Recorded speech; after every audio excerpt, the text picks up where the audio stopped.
तमिलनाडु के मुख्यमंत्री के बेटे डीएमके नेता युवा कल्याण मंत्री उदयनिधि स्टालिन ने जिस तरह से कहा था कि सनातन धर्म के लिए कि डेंगू, मच्छर, मलेरिया और कोरोना की तरह सनातन धर्म को समाप्त कर देना चाहिए, और इसके बाद उन्होंने कहा कि हम अपने बयान पर कायम हैं। तो अयोध्या से हमने जो है तो 10 करोड़ की राशि घोषित किया था कि जो उनका सर कलम करके ले आएगा मैं उनको 10 करोड़ रुपए पुरस्कार दूंगा। इसके बाद जो है उन्होंने कहा कोई फर्क नहीं पड़ता, तो हमने कहा कि अगर जरूरत पड़ी तो मैं इसको और इनाम बढ़ाऊंगा और फिर हमने घोषणा किया कि मैं 18 सितंबर को मैं स्वयं जाऊंगा, उनसे मुलाकात करूंगा और मैं उनकी गर्दन स्वयं काटूंगा। ये बयान आते ही वहां हाहाकार मच गया। जो व्यक्ति 120 करोड़ जो है भारतीयों की हत्या करने का बयान दे रहा था, जो व्यक्ति सनातन धर्म को समाप्त करने की बात कर रहा था, वो इतना डर गया क्योंकि बाप उसका मुख्यमंत्री और बेटा समाज कल्याण मंत्री। वहां केस तो उसके ऊपर बनता है। अगर वो इस तरह का बयान न दिया होता तो फिर उसके पहले तो हम लोगों की कोई प्रतिक्रिया नहीं थी, लेकिन जब उसने सनातन धर्म को समाप्त करने की बात कहा तो सनातन धर्म तो तब समाप्त होगा ना जब सनातन धर्म को मानने वाले समाप्त हो, उसको मारा जाए। तो सनातन धर्म को मानने वाले 80% भारत में हैं, लगभग 120 करोड़ हैं। 120 करोड़ लोगों की हत्या करने का बयान समाज कल्याण मंत्री उदयनिधि स्टालिन ने दिया।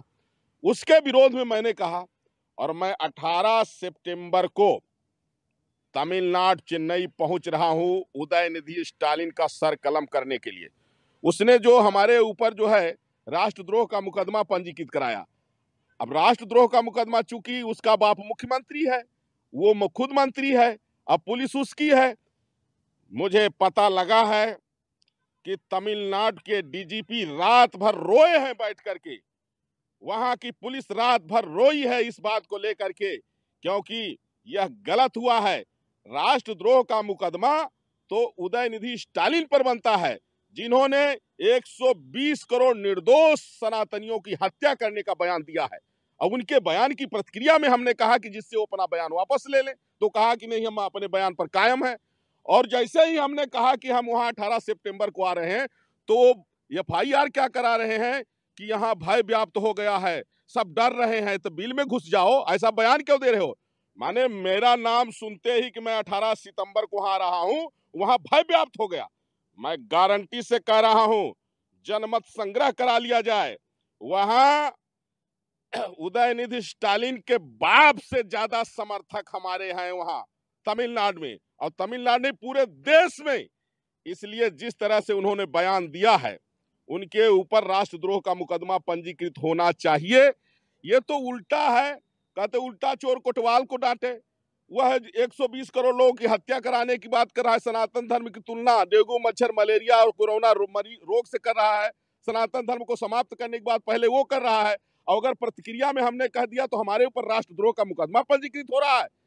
इसलिए मैं चेतावनी दे रहा हूं तमिलनाडु के मुख्यमंत्री के बेटे उदयनिधि स्टालिन को, अगर वो अपना बयान वापस नहीं लेता है तो उसका सर कलम मैं करूंगा, और कायदे से तो उसके ऊपर राष्ट्रद्रोह का मुकदमा पंजीकृत होना चाहिए, मेरे ऊपर नहीं। क्योंकि मैं 120 करोड़ जो है सनातनियों का आचार्य जगत गुरु परमहंस आचार्य बोल रहा हूं। हमने कभी भी हिंसा की बात नहीं की, लेकिन जब तुम 120 करोड़ लोगों की हत्या की बात किए हो, सनातन धर्म को समाप्त करने की बात की हो, तो प्रतिक्रिया में हमने बयान दिया है। और अगर बयान तुम वापस नहीं लोगे तो गर्दन तुम्हारी कटेगी। तुम्हारे राष्ट्रद्रोह का मुकदमा पंजीकृत कराने से मैं राष्ट्रद्रोही नहीं, मैं सनातन धर्मावलंबी हूं, मैं प्रखर राष्ट्रवादी हूं, मैं जो है देश प्रेमी हूं। राष्ट्रद्रोही तो तेरा बाप है, राष्ट्रद्रोही तो तू है, और तुम्हारी औकात मैं दिखा दूंगा। क्या महाराज आपकी तरफ से भी कोई एप्लीकेशन वगैरह दाखिल की जाएगी? हमने भी जो है तो अयोध्या कोतवाली में उसके खिलाफ राष्ट्रद्रोह का मुकदमा पंजीकृत करने के लिए उससे पहले हमने जो है तो तहरीर दिया है, लेकिन उसके खिलाफ नहीं हुआ। और वहां चूंकि अब पुलिस पर दबाव बना करके उसका बाप मुख्यमंत्री है तो उसने करा दिया है, तो उसके कराने से नहीं होगा, उसकी छठी का दूध मैं याद दिला दूंगा।